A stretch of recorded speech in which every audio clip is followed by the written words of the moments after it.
que los hermanos que no están aquí pues puedan también disfrutar juntamente con nosotros. Hermanos, yo estuve el otro día en este salón, no había sillas, no había mesas, no había decoración, pero cuando entré esta tarde realmente quedé sorprendido, porque parece que venía una boda. Todo muy bonito, hermoso, los globos, la comida, la verdad que excelente. Y detrás de todo esto siempre hay hermanas, siempre hay personas que trabajan para dejar todo bonito y todo preparado para nosotros. Yo quiero que le demos un aplauso de reconocimiento a todos los que han trabajado grandemente para poder disfrutar esta noche de este lugar, gloria a Dios. De verdad quiero felicitarles, hermanos, porque lo importante no es tanto el llegar, sino el mantenerse. He conocido a muchos ministerios, a muchos creyentes, a muchas iglesias que llegaron a un cierto nivel, caminaron un recorrido con el Señor, pero lo importante, ya digo, no solamente es llegar, sino mantenerse. Y el poder cumplir un año con este sistema de trabajo que nosotros estamos haciendo no es fácil, porque la gente viene con unos esquemas, ¿verdad?, que son con los que se ha estado trabajando durante muchos años, pero nosotros trabajamos con unas formas, unos sistemas, unas tecnologías completamente diferentes, y por eso hay personas que no terminan de entender lo que es esto de la iglesia virtual. Incluso la han criticado, ¿no?, diciendo que esto no tiene ningún futuro, que no tiene ningún sentido, como que nosotros estamos en contra de las iglesias presenciales, de abrir locales de culto, ni muchísimo menos, ni muchísimo menos. Lo que pasa que, como bien saben ustedes, el Señor nos sorprendió a todos, desde aquellos días de la pandemia, y entonces es la forma como hemos estado trabajando, pero ustedes tienen que sentirse honrados y privilegiados de poder tener un lugar de culto donde pueden reunirse, aunque sea por lo menos los domingos, ¿verdad? ¿A cuántos hermanos les gustaría poder tener un lugar de culto, un lugar donde poder congregarse y no tienen esa posibilidad, no tienen ese privilegio, pero ustedes lo tienen? Y yo quiero también dar gracias públicamente a nuestro hermano Jeremías, a su esposa, a todo su equipo de trabajo, porque, bueno, nosotros predicamos y viajamos y hacemos lo que podemos, pero gracias a Dios que aquí hay hermanos que atienden a la gente nueva, que atienden a los convertidos, personas a las cuales pueden recurrir en un momento determinado que necesitan ayuda, consejería, oración. Y yo quiero reconocerlos públicamente a ellos porque el trabajo que están haciendo es excelente. Y quiero que le demos un fuerte aplauso a nuestro hermano Jeremías, a Jessica, a todo el equipo. Y gracias, de verdad, de todo corazón, gracias. Una de las cosas que yo le pedía y le sigo pidiendo constantemente al Señor prácticamente cada día, que el Señor nos dé obreros, buenos obreros, porque en la iglesia yo estoy totalmente en contra de hacer experimentos. La iglesia no es un laboratorio donde, bueno, vamos a hacer esto a ver qué tal sale. ¿Y si sale mal? Si sale mal, ya hay gente herida, gente lastimada, y ya tenemos demasiada gente herida y lastimada entre nosotros como para seguir hiriéndolos más todavía, ¿verdad? La iglesia virtual ha sido un hospital, ha sido un bálsamo, ¿verdad?, un oasis en medio del desierto para muchas personas que hacía años que no querían congregarse. Tenemos casos de hermanos que han estado 10, 12, 15 y hasta 20 años sin pisar una iglesia evangélica, bueno, por distintos motivos, ¿verdad?, que todos sabemos. Por lo tanto, yo siempre oro para que el Señor nos dé buenos obreros. Y no es fácil a veces encontrar buenos obreros, gente que esté dispuesta, gente que esté con un corazón de siervo, ¿verdad? No con un corazón de dueño, de amo, sino con un corazón dispuesto a ayudar, dispuesto a sacrificarse, porque estar en primera línea, hermanos, no es para mandar, no es para gobernar, no es para enseñorearnos de la grey, como dice la palabra, es para servir. Y el que no sirve, pues difícilmente va a poder soportar, porque en la obra del Señor, en nuestro mundo, en nuestro campo, digamos, cristiano evangélico, ustedes saben que nosotros somos muy particulares. Nosotros tenemos la tendencia siempre de ver siempre los defectos antes de las virtudes. Y usted sabe, hermano, no sé si aquí es igual, pero vengo de un país que todo se cuestiona, todo se critica, todo se analiza con lupa, y puedes hacer 20 cosas buenas, pero en el momento en el que hagas una pequeña equivocación, en el momento en el que hagas algo que no estaba tan bien, automáticamente todo el mundo se te tira encima. Y en la iglesia virtual no somos perfectos, ya lo sabemos, ¿no? Ya hemos llegado a esa conclusión hace tiempo, estamos aprendiendo, pero el Señor nos da cada día de su gracia y de su sabiduría para que todo esto siga funcionando y para que todo esto siga adelante. Y damos gracias al Señor porque la salud espiritual de la iglesia virtual, de nuestro ministerio, gracias al Señor, está muy bien. Podemos mejorar, claro que podemos mejorar y se pueden hacer más cosas, por supuesto que sí. Pero estamos aprendiendo, yo estoy aprendiendo. Créame, yo llevo 41 años ininterrumpidos sirviendo al Señor a tiempo completo. Pero ha sido desde hace 3 años aproximadamente, el tiempo de la pandemia, cuando he comenzado a aprender más cosas que en toda mi vida. Y he aprendido a veces de errores. Porque nadie me enseñó cómo se organiza todo esto de una iglesia virtual, con obreros que no conocemos de nada, que le damos un voto de confianza para que puedan atender iglesias a la distancia, sin estar uno, digamos, de una forma presencial. Pero damos gracias al Señor que Dios nos ha guardado. Prueba de ello es que esta obra ya ha cumplido 1 año, ¿verdad? Y bueno, seguro que algunas personas habrán dicho, bueno, se podía haber hecho esto, se podía haber hecho lo otro, gente que a lo mejor se ha sentido, digamos, ofendida, pero lo importante es que captemos lo que el Señor quiere para estos tiempos. Yo tengo una carga, un cierto, digamos, temor en mi corazón, y es que creo que muchos creyentes todavía no han aprendido la lección de lo que el Señor nos comenzó a enseñar hace 3 años cuando nos confinaron y nos metieron dentro de nuestros hogares durante mucho tiempo. El mundo ha vuelto otra vez igual, sigue la gente provocando a Dios, los gobiernos, los políticos siguen provocando a Dios. Parece como que no hemos aprendido nada. Cuando sucedieron las tragedias de las Torres Gemelas, dice que se llenaron un montón de iglesias, de gente orando, pidiendo perdón, buscando al Señor, y luego volvieron otra vez a lo mismo. En los días de la pandemia, en los días del confinamiento, exactamente igual. La gente comenzó a buscar a Dios, a leer la Biblia, había un temor que va a pasar en el mundo, se van a ver un montón de muertos, etcétera. Y había un cierto respeto, parece como que todo eso se ha ido diluyendo en muchas vidas. Y entonces ¿saben lo que va a ocurrir? Que van a tener que seguir viniendo cosas peores. Y van a venir cosas peores. Y la iglesia va a ser sacudida de una forma tremenda. Bueno, me imagino que todos ustedes son conscientes de lo que están sufriendo, por ejemplo, en este momento, nuestros hermanos en Haití. Donde sabemos que hay hermanos que han tenido que salir corriendo, dejando atrás todo. Su casa, sus muebles, sus recuerdos. Las pandillas le han dado en algunos casos 48, en otros casos 72 horas a los miembros de iglesias, a personas de una ciudad, de un barrio, y si no se marchaban, los mataban. Y está pasando muy cerca de aquí de donde estamos nosotros. Y tarde o temprano la iglesia, si no aprende a humillarse y a buscar al Señor y a dejarnos de perder el tiempo en tonterías, la iglesia va a volver otra vez a ser sacudida, ¿verdad? Y por eso tenemos que aprovechar el tiempo, hermanos. Algunos de ustedes ya tienen en su corazón hace años el deseo de servir al Señor. Pues hermano, no siga dilatando ese deseo y ese anhelo en su corazón. Pídale al Señor que le abra puertas, porque la vida pasa volando, ¿saben? La vida, cuando uno se da cuenta, miras para atrás y dice, Dios mío, se me han ido 40, 50, 60, 70 años de mi vida. Y toda mi vida ha sido trabajar y trabajar y trabajar y comprar y pagar deudas. ¿Y para ti qué he hecho, Señor? Y yo sé que no es fácil que las personas se animen y se levanten para servir al Señor, pero yo animo a todos y a cada uno de ustedes a que no pierdan el tiempo. Yo sé que hay que trabajar, yo sé que hay deudas que pagar, yo sé que hay hijos, yo sé que hay familias, hay universidades, hay muchas cosas, pero lo más importante de todo es que el Señor sea lo primero en nuestra vida.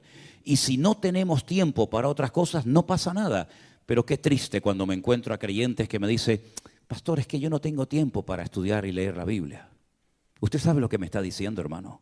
No tiene tiempo para leer la Biblia, no tiene tiempo para orar, no tiene tiempo ni siquiera un día a la semana para venir a un lugar a alabar al Señor junto con otros hermanos. Esa es la tragedia de muchos cristianos hoy en día. Y son honestos cuando dicen, es que no tengo tiempo. Claro, porque se han enredado con tantas cosas que no saben cómo salir de esos esquemas. Pero yo creo que el Señor nos está enseñando y nos ha hablado muy claramente a nosotros de que no podemos perder el tiempo y de que tenemos que poner la mano en el arado y no mirar atrás, porque la vida es corta y se pasa volando. Así que lo que tengamos que hacer, hagámoslo pronto. ¿Cuántos dicen amén? Cierren sus ojos un momentito, vamos a orar a nuestro Dios. Entiendo que hoy es una reunión única y exclusivamente para los miembros de nuestra iglesia aquí en San Francisco y otros hermanos que han venido, como nuestro hermano Pablo, nuestro hermano Ali, nuestro hermano Gregorio y otros que han venido, ¿verdad?, de otras partes. Pero queremos que en esta tarde el Señor hable a nuestras vidas y nos ministre y podamos salir de aquí diciendo: hoy el Señor me habló, hoy el Señor tocó mi corazón, hoy tocó el Señor mi vida.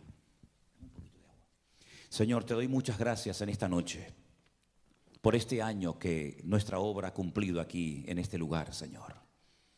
Gracias porque tú has sido fiel, supliendo todas nuestras necesidades, cuidando de nuestras vidas, dándonos gracia y fortaleza y sabiduría para que tu obra no se detenga por nada ni por nadie. Pedimos, Señor, que en este momento aquí reunidos en torno a tu palabra, tú nos hables, Señor.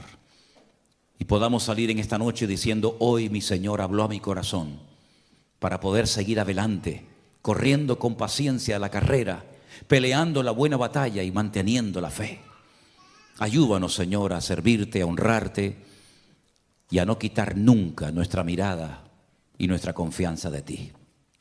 Gracias, Señor. Te lo pedimos todo en el nombre bendito de Jesús. Amén y amén. El libro más antiguo de la Biblia, de los 66 que tenemos, el más antiguo es el libro de Job. Gracias, hermano.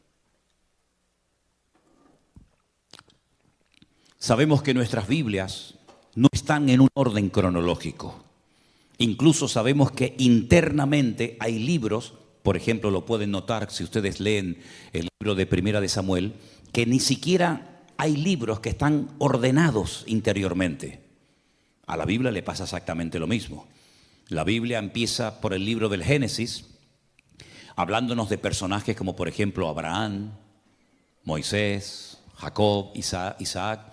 Pero sin embargo el libro del Génesis, por lo que relata, sí, pero no es el libro más antiguo de la Biblia. El libro más antiguo de la Biblia y el personaje más antiguo de la Escritura es el libro del Job. Es un libro muy interesante.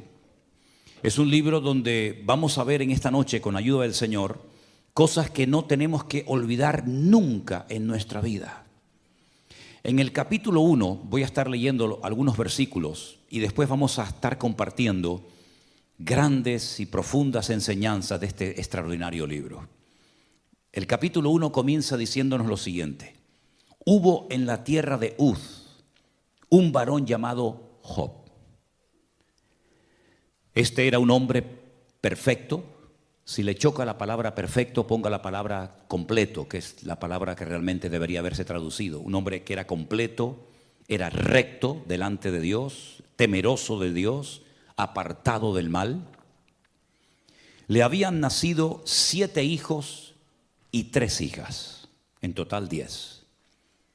Su hacienda, su patrimonio, consistía en 7,000 ovejas, 3,000 camellos, 500 yuntas de bueyes, 500 asnas y muchísimos criados.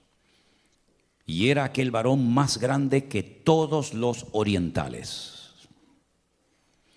Iban sus hijos y hacían banquetes en sus casas, cada uno en su día, y enviaban a llamar a sus 3 hermanas para que comiesen y bebiesen con ellos. Y acontecía que habiendo pasado el turno los días del convite, Job enviaba y los santificaba. Y se levantaba de mañana y ofrecía holocaustos conforme al número de todos ellos, porque Job decía: quizás habrán pecado mis hijos y habrán blasfemado contra Dios en sus corazones. De esta manera hacía todos los días. Un día, versículo 6, vinieron a presentarse delante del Señor los hijos de Dios. Aclaramos que en este capítulo, como en otros, el término hijos de Dios no se refiere a personas que recibieron en sus corazones a Cristo o al Señor en sus vidas, como por ejemplo sería hoy en día. En aquel tiempo a los ángeles se les llamaba hijos de Dios. Benei Elohim es el término que dice en el texto original. Vinieron a presentarse los hijos de Dios o los ángeles, entre los cuales vino también Satanás. Y le dijo el Señor a Satanás: ¿de dónde vienes? Y él le respondió: de rodear la tierra y de andar por ella. El Señor le dijo a Satanás: ¿no has considerado a mi siervo Job, que no hay otro como él en la tierra, varón perfecto y recto, temeroso de Dios y apartado del mal? Respondiendo Satanás al Señor le dijo: ¿acaso teme Job a Dios de balde? Escuchen bien lo que le dice Satanás a Dios. ¿No le has cercado alrededor a él y a su casa y a todo lo que tiene? Al trabajo de sus manos has dado bendición, por tanto sus bienes han aumentado sobre la tierra. Pero extiende ahora tu mano y toca todo lo que tiene, y verás si no blasfema contra ti en tu misma presencia. El Señor le dijo a Satanás: he aquí, todo lo que tiene está en tu mano, solamente no pongas tu mano sobre él. Y salió Satanás de delante de la presencia de Dios. ¿Cuántos dicen amén? Es un libro que contiene algunos misterios, ¿no? Cómo Satanás, a pesar de que ya había sido expulsado de la presencia, del entorno de la presencia del Señor, todavía tenía acceso a hablar con Dios en momentos puntuales. Satanás es un ser que no tiene la capacidad de estar en todas partes al mismo tiempo. Solamente Dios puede estar en todas partes al mismo tiempo, y ese atributo se conoce como omnipresencia. Satanás no puede estar aquí y en Europa al mismo tiempo.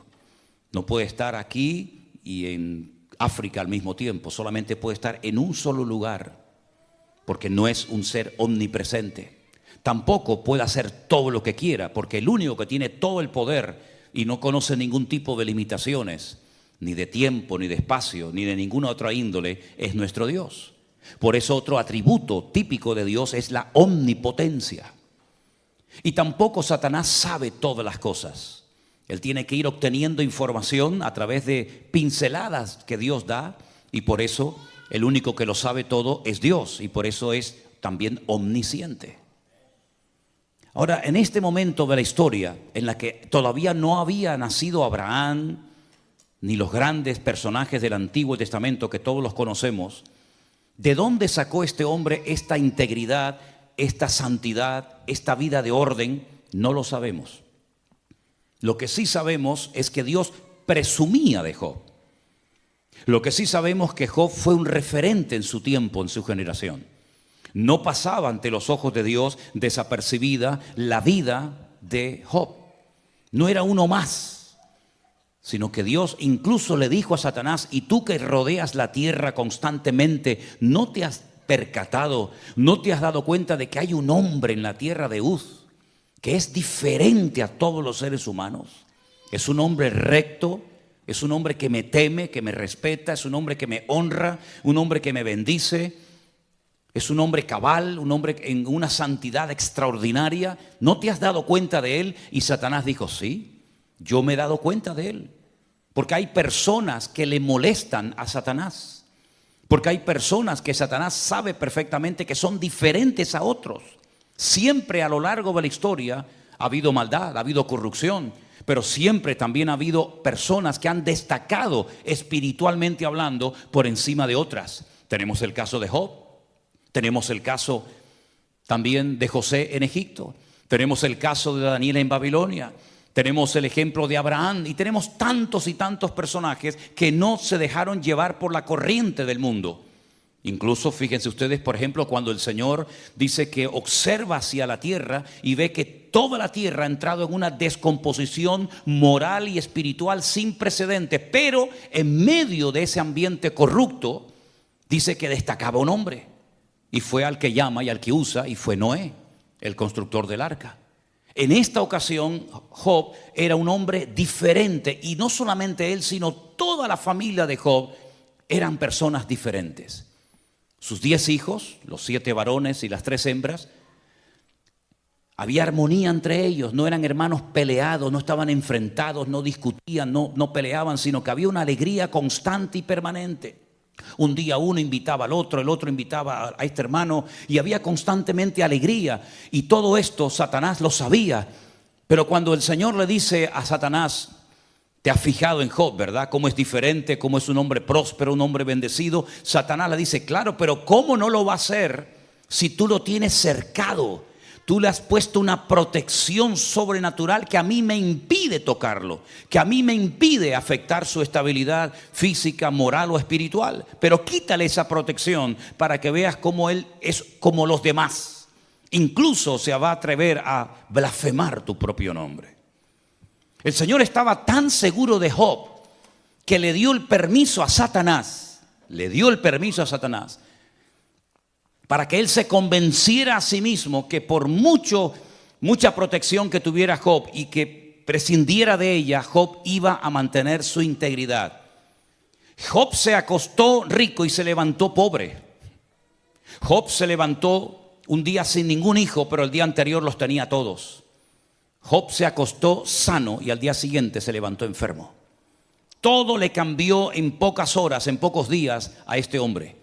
Perdió a sus 10 hijos, perdió su matrimonio, perdió su salud, perdió miles de camellos, miles de bueyes, miles de ovejas, miles de asnas. Todos los criados los perdió, sus propiedades desaparecieron, pero nunca blasfemó contra Dios. Ahora, si nos damos cuenta en el libro de Job, hay cosas que a mí personalmente me llaman mucho la atención. Porque la pregunta que salta cuando leemos las páginas de Job es, ¿por qué Dios permitió que sufriera tanto este hombre?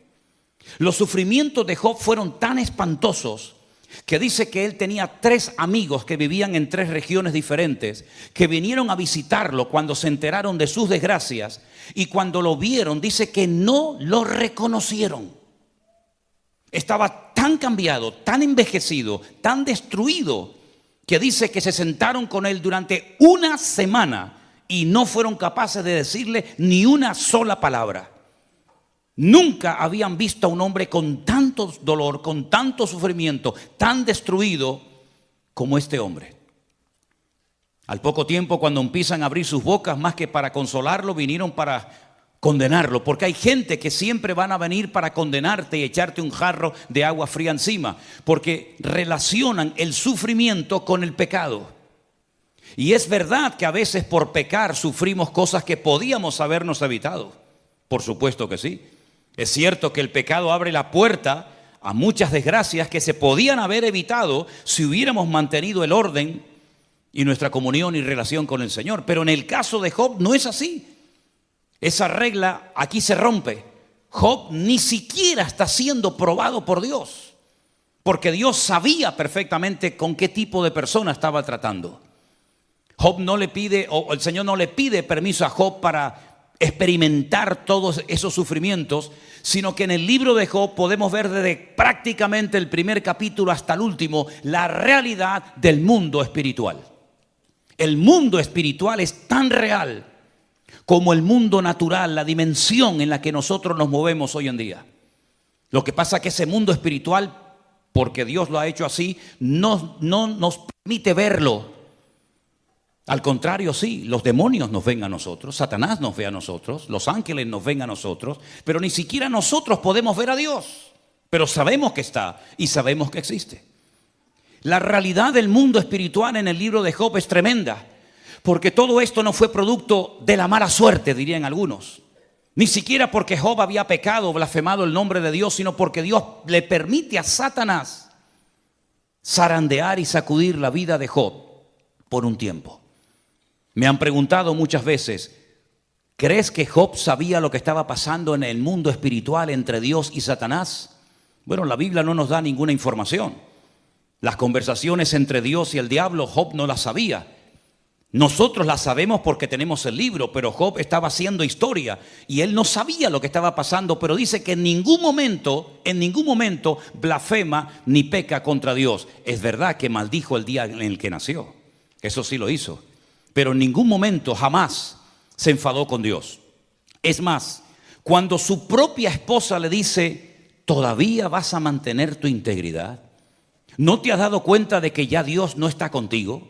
¿No te has dado cuenta de que ya Dios te ha abandonado? ¿No te has dado cuenta de que no merece la pena honrar y servir a ese Dios que te ha causado tanto dolor y tanta tragedia?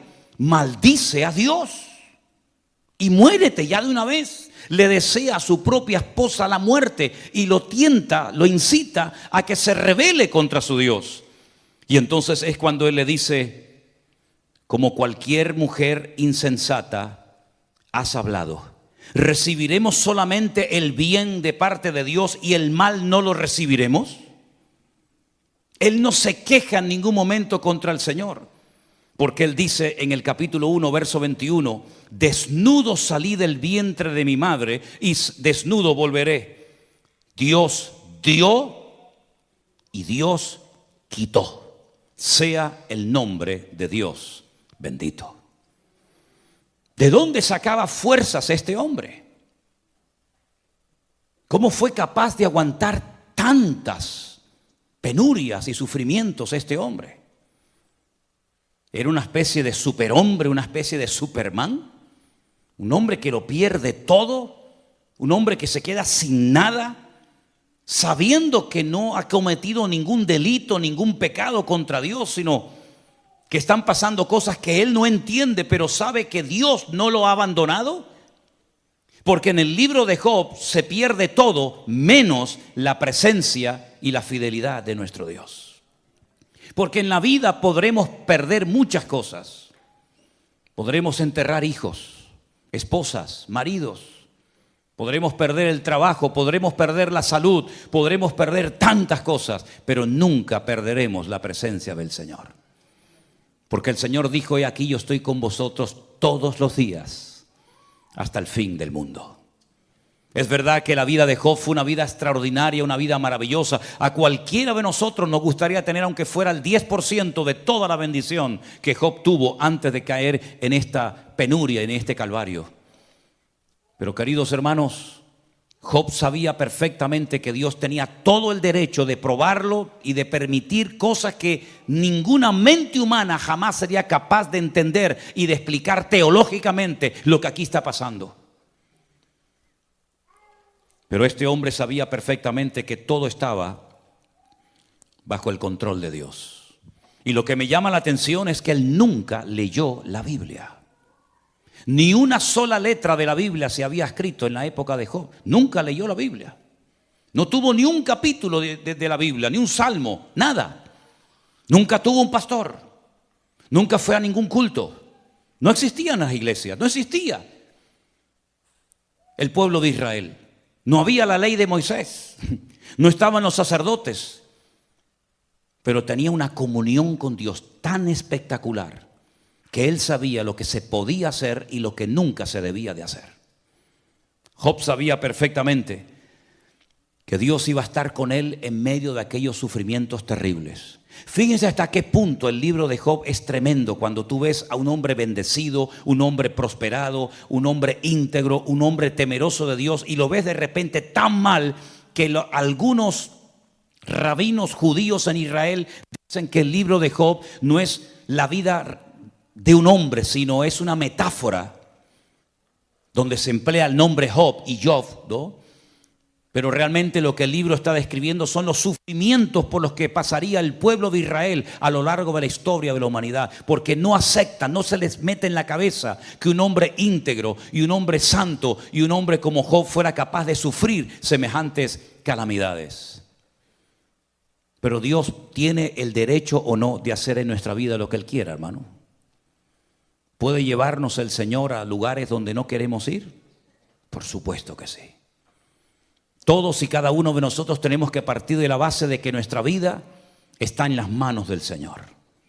Y Él puede permitir en momentos puntuales de la vida situaciones con las cuales tal vez no estamos de acuerdo, que nos hacen llorar, que nos hacen sufrir, no porque hayamos cometido un pecado, sino porque Dios simplemente ha decidido hacernos pasar por esa experiencia, pero que siempre de ella saldremos fortalecidos en el nombre del Señor.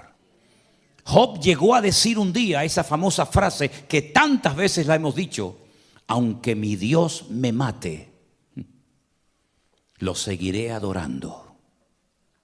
porque yo sé que mi Redentor está vivo. Es increíble.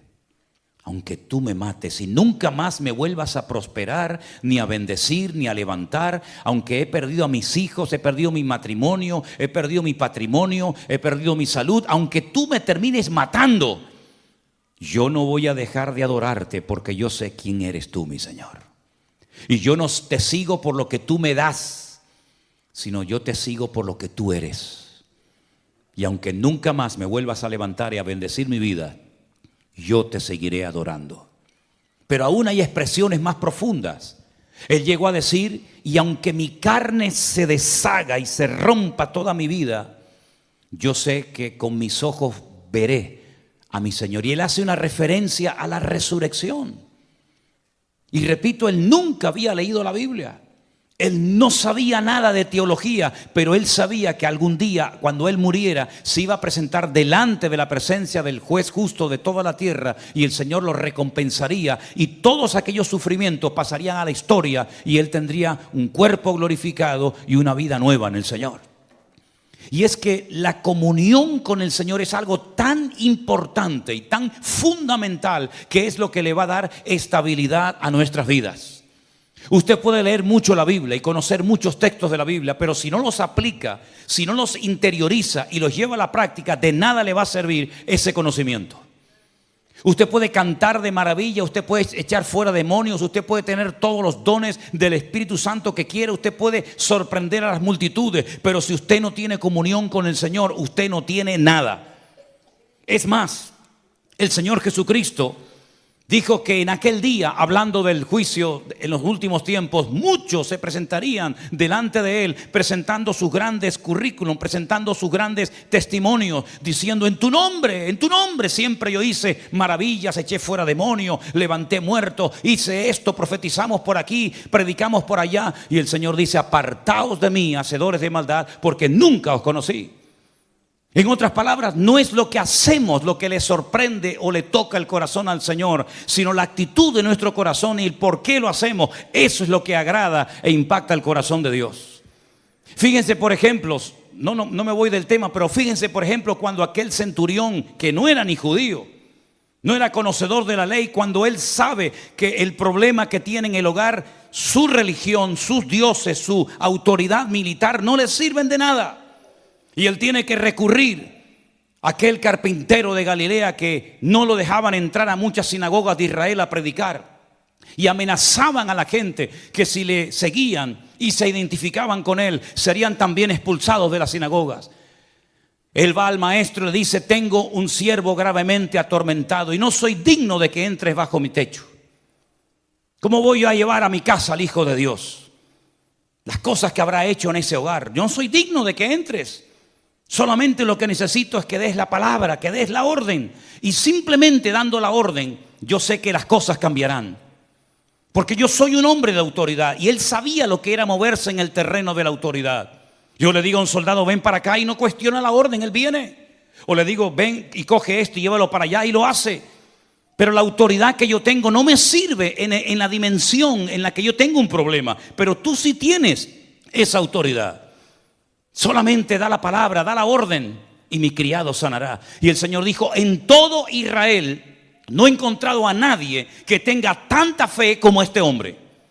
A un centurión romano, no a un judío, sino a un gentil, lo alaba públicamente por la tremenda fe que tenía y por el concepto de autoridad tan claro. Y sin embargo, a un discípulo un día le dijo, hombre de poca fe, ¿por qué dudaste? Es la comunión y la relación con el Señor lo que a ti te va a mantener firme todos los días hasta que el Señor venga a buscarte. No es la Biblia que tienes allí en la estantería de tu casa, no son las canciones que has compuesto, no es lo que haces, sino cómo está tu corazón alineado con el Señor. Mire, grandes personajes de la Biblia, igual que Job, nunca leyeron la Biblia. Nunca fueron a un culto, nunca se bautizaron, nunca hablaron en lenguas, nunca pagaron diezmos, nunca pagaron ofrenda. Sin embargo, ellos sabían en todo momento cómo comportarse y cómo marcar una diferencia. Miren, por ejemplo, a José. José dice la Biblia que cuando aquella mujer se le ofreció y le dijo, vamos a dormir juntos, vamos a pecar. Él dijo, ¿cómo voy yo a pecar contra mi Dios? ¿Dónde lo había leído? ¿Quién le había enseñado a aquel muchacho de 17 años que un joven no se puede acostar con una mujer casada? ¿Cómo lo sabía? Si la Biblia aún no se había escrito, ni Moisés había escrito ninguno de los libros de la Biblia. Pero es la comunión con el Señor la que trae claridad a tu mente y a tu espíritu. Y tú conoces el corazón de Dios y sabes lo que al Señor le agrada y lo que el Señor abomina. Exactamente igual Job. Job tenía tanta comunión, tanta relación con el Señor, que él dice que todos los días de su vida presentaba sacrificios y oraba por sus hijos. Dice, no sea que en alguno de estos banquetes tal vez hayan bebido más de la cuenta y hayan blasfemado contra mi Dios. Y dice que él santificaba a sus hijos cada día. En otras palabras, no era un tipo raro que se iba a una montaña ahí 40 días y nadie sabía dónde estaba metido, sino que era una persona cercana a su familia, cuidaba de la vida de sus hijos. Aquí hay una lección tremenda para los padres hoy en día. Si en algún momento de la historia ha sido necesario que los padres cuiden de la vida espiritual de sus hijos, es ahora más que nunca. Yo ya a mis hijas ya las he criado y ya, bueno, pues ya saben lo que está bien y lo que está mal. Pero ¿cuántos de estos niños pequeños están oyendo y viendo cosas en las escuelas que son auténticas barbaridades, auténticos disparates? Y las escuelas no se crearon para enseñar principios morales a nuestros hijos, sino para enseñar química, biología, matemática o lo que quieran. Pero es el hogar donde nuestros hijos tienen que aprender los principios que van a marcarles para toda la vida, para que sean rectos y para que sean buenas personas, para que sean personas temerosas de Dios. Cuide de su familia, porque dice que el que no cuida de su familia es peor que un incrédulo y ha negado la fe. Job era un hombre que no cayó en esa trampa. Job dice que oraba y bendecía y se santificaba a sus hijos todos los días, por si acaso alguno de mis hijos dijo algo que no tenía que haber dicho o hizo algo que no tenía que haber hecho. El libro de Job es un libro realmente apasionante porque nos damos cuenta que Dios sabe dónde estamos y cómo estamos. De hecho, no fue Satanás el que le dijo a Dios, ¿y cómo has bendecido tanto a este hombre? Sino fue al revés. Fue el Señor el que le dijo a Satanás, ¿no has visto? ¿No has considerado? ¿No has observado a mi siervo Job? Y es entonces cuando leímos la palabra, claro, ¿cómo no te va a bendecir? Si lo has bendecido de una manera extraordinaria, si lo has cercado, hay una protección alrededor de él extraordinaria. Y resulta que Job de la noche a la mañana se convierte en un punto de referencia para que todas las personas sepan que en la tierra hay un hombre diferente a todos los demás. Hoy en día esa confrontación entre Dios y Satanás con ninguno de nosotros se va a dar, porque nosotros ya no tenemos que ser el punto de referencia de nadie, como Job lo fue en su generación. Hoy en día las miradas no tienen que estar puestas en nosotros, sino que hoy en día ya el Señor dijo, este es mi Hijo amado, en el cual tengo toda complacencia. Por lo tanto, usted ya no tiene que demostrarle nada a nadie, mucho menos al diablo, porque el Señor sabe si usted está bien o está mal, si está dentro o fuera, en orden, en pecado, en obediencia o no. Ahora es a Cristo al que hay que mirar. Él es nuestro punto de referencia. No es Abraham, no es Moisés, no es el pastor, no es el diácono, no es fulanito, sino que nuestro punto de referencia y todas nuestras miradas tienen que estar mirando a nuestro Señor Jesucristo, el cual nunca, jamás nos va a dar mal por bien, sino más bien todo lo contrario. ¿Cuántos dicen amén? El libro de Job me impresiona también a mí muchísimo, porque es un libro donde vemos que Dios cuida de sus siervos. Dios cuida de nuestras vidas. El final del libro de Job es extraordinario, porque vemos que a pesar de los tremendos sufrimientos por los cuales este tremendo hombre de Dios tuvo que pasar, al final Dios lo vuelve a bendecir, Dios lo vuelve a prosperar y otra vez todo, digamos, que vuelve no a la normalidad, sino aún mejor que antes. Cuando el Señor permite una experiencia fuerte en tu vida que te hace llorar, que te quita el sueño, que te perturba, hermano, no te quejes nunca. Glorifica a Dios. La Biblia dice que no tenemos que sorprendernos del fuego de prueba que nos ha sobrevenido. como si alguna cosa extraña nos estuviera aconteciendo. El apóstol Pedro dijo, tener en cuenta que los mismos padecimientos, las mismas batallas, las mismas luchas, los mismos sufrimientos los están experimentando nuestros hermanos en todas las naciones de la tierra. El mundo entero, todas las naciones de la tierra van a ser sacudidas. Y lo estamos viendo, hermanos, lo estamos viendo. Nación tras nación está siendo sacudida por el Señor.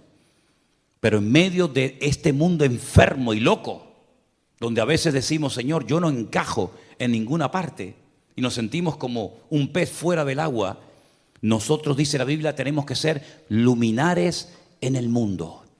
Nuestros hijos en los colegios tienen que ser niños diferentes. Nosotros tenemos que ser personas diferentes a la hora de hablar, de comportarnos, de actuar, de pensar, de reaccionar. ¿Por qué? Porque tenemos un Dios que ha transformado nuestra vida. Y ya nosotros no vamos a favor de la corriente, sino vamos en contra de la corriente de este mundo. Tal vez te sentirás solo, tal vez te sentirás incomprendido, pero nunca estarás solo, porque el Señor siempre nos acompañará en todo momento y en todo lugar. Y dice el Salmo 23, y quien no lo sabe de memoria, que aunque andemos por valles de sombra y de muerte, no temeré mal alguno, porque tú estarás conmigo. Pero dice algo más que a veces olvidamos: tu vara y tu callado, ambas cosas, tu vara y tu callado me infunden aliento.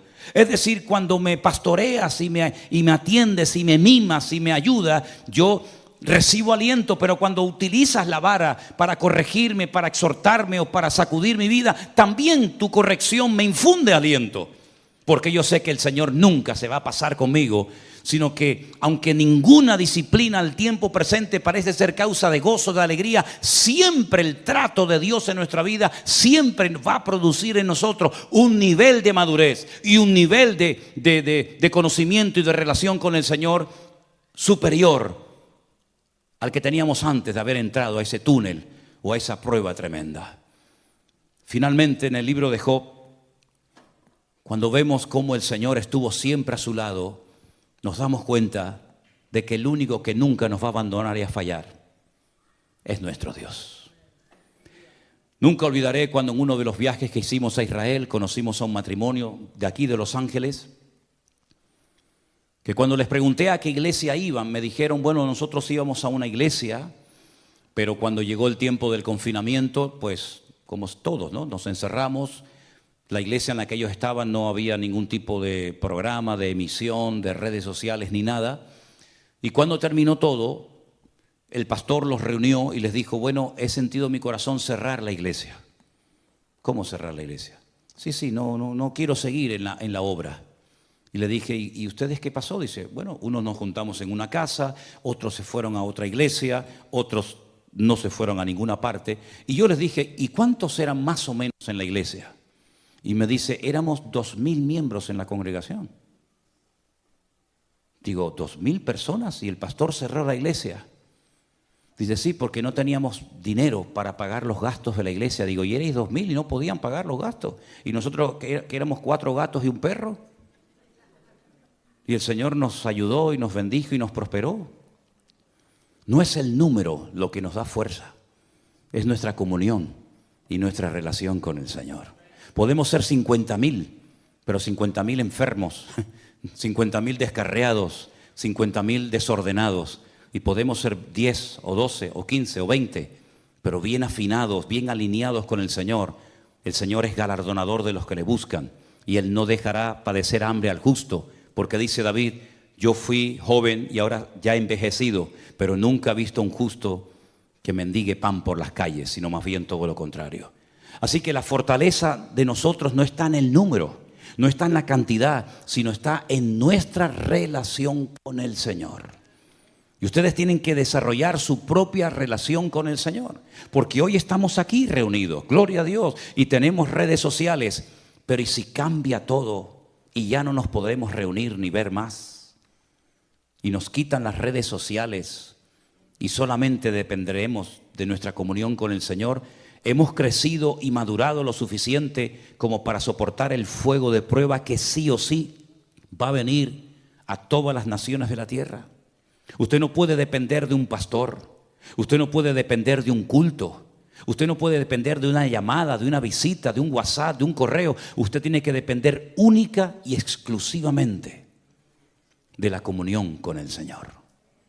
Y hay creyentes como que no terminan de entender esto. Siempre necesitan ese estímulo, esa llamada, esa visita. Hermanos, cuando yo era niño, yo hablaba como un niño. Yo pensaba como un niño y juzgaba como un niño. Mas cuando ya fui hombre, dejé lo que era de niño. En otras palabras, Dios quiere que crezcamos y que maduremos. Y la única manera de no desanimarse nunca es no depender de nadie, no esperar nada de nadie, pero esperarlo todo de parte de nuestro Dios. Si usted espera algo y no lo recibe, probablemente se desanime y se deprima. Pero si usted no espera nada de nadie, pero usted solamente está conectado a la fuente, a nuestro Señor Jesucristo, usted no va a caer nunca, porque el Señor le va a guardar, le va a proteger y le va a ayudar todos los días de su vida. Le llamen o no le llamen, cuenten con usted o no lo llamen para nada.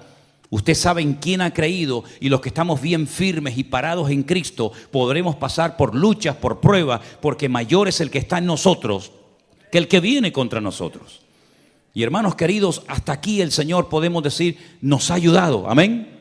Hasta aquí el Señor nos ha ayudado, hasta aquí el Señor nos ha bendecido. Pero todavía hay mucho camino por recorrer.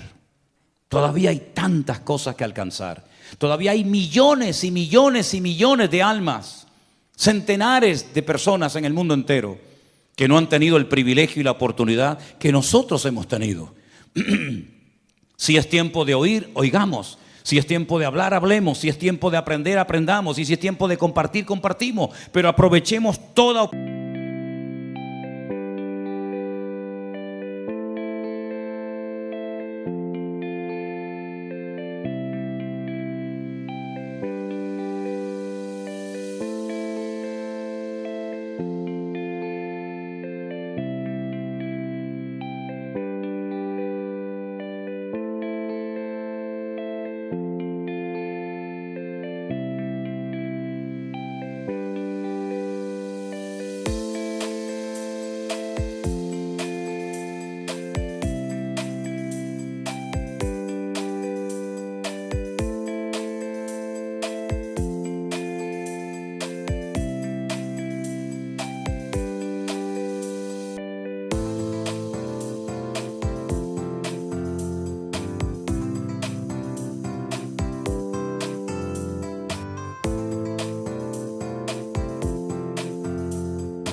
For your precious love, the stars spell out love longing for our union then.